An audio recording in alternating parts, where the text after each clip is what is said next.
your money, let you get it from Chile. Make you shake off some cars. Smile upon hello guys, আসসালামু আলাইকুম। কেমন আছেন সবাই? আশা করি সবাই অনেক অনেক ভালো আছেন।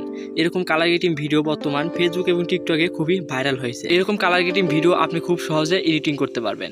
তো ভিডিও ডেসক্রিপশন বক্সে XML ফাইল লিঙ্ক দেওয়া থাকবে, তো সেখান থেকে আপনারা ডাউনলোড করে ফেলুন। তো তারপর আপনাকে অ্যালাইট মোশন অ্যাপ্লিকেশনটি ডাউনলোড করতে হবে, যেটা লিঙ্ক আমি ডেসক্রিপশন বক্সে প্রোভাইড করে রাখবো। চাইলে সেখান থেকে আপনারা ডাউনলোড করতে পারেন অথবা প্লে স্টোর থেকে ডাউনলোড করতে পারেন।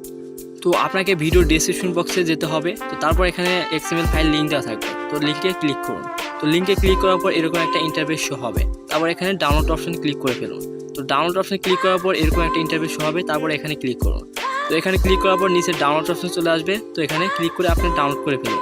তারপরে ডাউনলোড হয়ে যাওয়ার পর ওপেন অপশনে ক্লিক করে অ্যালাইট মোশনে ইম্পোর্ট করে ফেলুন। তারপর আপনাকে অ্যালাইট মোশন অ্যাপ্লিকেশনটি ওপেন করতে হবে। তারপর এখানে প্রজেক্ট অপশন দেখতে পারবেন, তো এখানে ক্লিক করে ফেলুন। তারপরে আপনি যে ফাইলটি ইম্পোর্ট করলেন, তো এখানে ক্লিক করে ফেলুন। তো আপনি এখানে ক্লিক করার পরে এরকম একটা ইন্টারফেস শো হবে।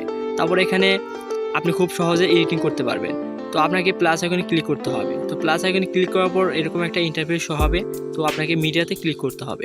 তো মিডিয়া থেকে আপনাকে আপনার পছন্দের মতো একটা ভিডিও সিলেক্ট করতে হবে, যে ভিডিওটি আপনি এডিটিং করতে চান বা কালার গ্রেডিং ভিডিও এডিটিং করতে চান। তো ক্লিক করার পর আপনি ভিডিওটিকে চাপ দিয়ে ধরে এটা নিচের দিকে নিয়ে আসুন। তো আপনার ভিডিওটি যদি বেশি বড় হয়ে থাকে বা XML ফাইলটি যদি বেশি বড় হয়ে থাকে, তো আপনাকে ভিডিওতে অপশনে ক্লিক করতে হবে। তারপর এই অপশনে ক্লিক করে এটা ভালোভাবে কাস্টমাইজ করে ফেলুন। তারপরে সেমভাবে আপনাকে XML ফাইলটি ক্লিক করে এই অপশনে ক্লিক করে এটা ডিলিট করে দিয়ে এটা ভালোভাবে কাস্টমাইজ করে ফেলুন। তো কাস্টমাইজ শেষে হয়ে যাওয়ার ভিডিওটি প্লে করে একবার দেখে নিন। তো ভিডিওটি সব কিছু ঠিক থাকার পরে আপনাকে উপরে কর্নারে এক্সপোর্ট অপশন দেখতে পারবেন।